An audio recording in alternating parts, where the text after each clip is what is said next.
La grande matinale sur Radio Côte d'Ivoire. Numéro 1 sur l'info et le sport. Radio Côte d'Ivoire, les sports d'ici et d'ailleurs.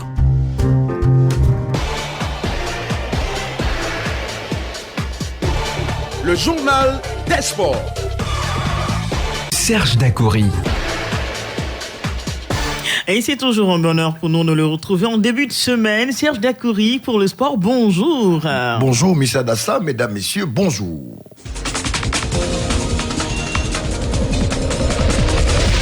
Bonjour à tous du rugby en local pour ouvrir ce journal. Coach Bakary Soumaoro, ex-entraîneur de Yopougon Rugby Club, champion actuel de la Ligue Ivoire. Créé il y a 8 ans à peine, Yopougon Rugby Club règne depuis 2 ans sur la balle ovale ici en Côte d'Ivoire. Avec 2 titres obtenus de manière consécutive, ils ont détrôné le Treichville Biafra Olympique qui régnait sans partage depuis une décennie dans le rugby ivoirien.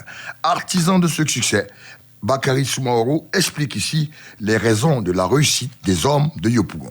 Avec TBO, ça n'a pas été facile, mais il a fallu planifier le travail sur le long terme pendant 5 ans. Donc on a travaillé avec des objectifs bien définis et on a essayé de renforcer certains secteurs pour arriver à bout de l'OG TBO.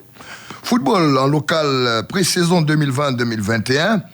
Transfert, la SEC Mimosa recrute 2 joueurs chez son rival de toujours, l'Africa Sport. Les Jaunets Noirs sont très actifs sur le marché des transferts.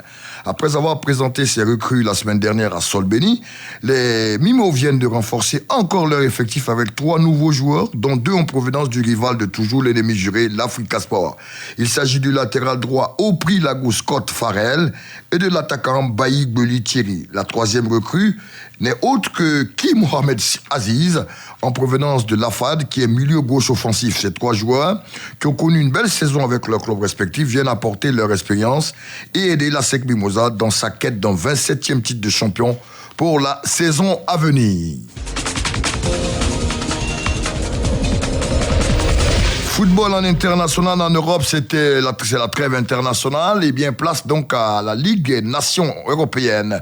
Plusieurs matchs de ces Ligues des Nations européennes se sont disputés depuis la semaine dernière avec 2 journées au menu. Cette compétition s'achèvera demain mardi. Vendredi dernier, à Solna en Suède, le champion du monde en titre, la France, s'est imposé à l'extérieur face aux Suédois 1-0, but de Kylian Mbappé. Au même moment dans ce groupe A de la Ligue 3, le Portugal de Cristiano Ronaldo, qui était dans les tribunes pour blessure, a étrié la Croatie de Luka Modric 4-1. La Belgique d'Eden Hazard s'est imposée en déplacement en Danemark 2-0. Idem pour l'Angleterre. Eh bien, les Anglais sont allés battre l'Islande 1-0 en Islande. Une affiche aux allures de finale qui a eu une journée bien avant. Allemagne-Espagne, score final quand la Mannschaft et la Roja espagnole, 1 but partout. La Russie a étrié la Serbie 3-1. Chypre à domicile a chuté devant le Monténégro 2-0. Au total, donc, chaque nation a disputé 2 rencontres. Et hier, dans le second match des Russes, eh bien, un voyage réussi pour les Russes à l'extérieur. Ils sont allés battre la Hongrie 3-2. L'Espagne, dans son 2e match, a atomisé l'Ukraine 4-0 avec le plus jeune but, le buteur de l'histoire, Ansu Fati, le jeune Bissau-Guinéen de Barcelone. L'Allemagne a été accrochée en Suisse 2 matchs nuls, 1 but partout. La Serbie et la Turquie ont fait 0-0. Il faut noter que la Squadra Azzurra italienne jouera aujourd'hui aux Pays-Bas en déplacement et la France affrontera dans son deuxième match demain au stade de Saint-Denis la Croatie de Luka Modric.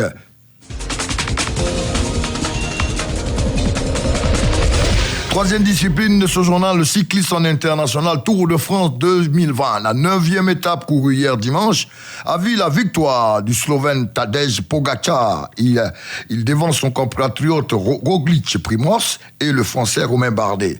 3e qui complète le podium. Du coup, le maillot jaune change de personne. Eh bien, ce n'est plus Adam Yates, l'anglais. Eh bien, c'est donc le Slovène Primož Roglic qui est donc maillot jaune après cette 9e étape du Tour de France. À noter qu'aujourd'hui, c'est jour de repos pour les coureurs.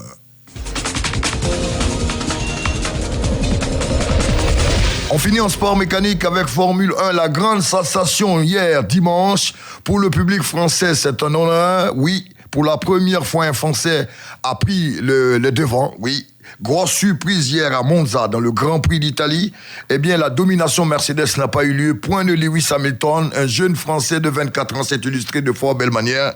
Il s'appelle Pierre Gasly de l'écurie AlphaTauri. Eh bien, première Française après 24 ans d'absence. La dernière victoire d'un Français en Formule 1 remonte à 1996 avec Olivier Panis au Grand Prix de Monaco. Ainsi donc, la Marseillaise a sonné hier à Monza en Italie avec la surprise du chef Pierre Gasly sur AlphaTauri est sorti vainqueur. Il devance l'Espagnol Carlos Sainz et l'Australien Lance Stroll. Lewis Hamilton, champion du monde en titre, a fini 7e. Voilà tout pour ce premier bulletin de sport sur Radio Côte d'Ivoire. Merci à vous, Serge Dacoury. On vous retrouve à 6h15 avec le même plaisir.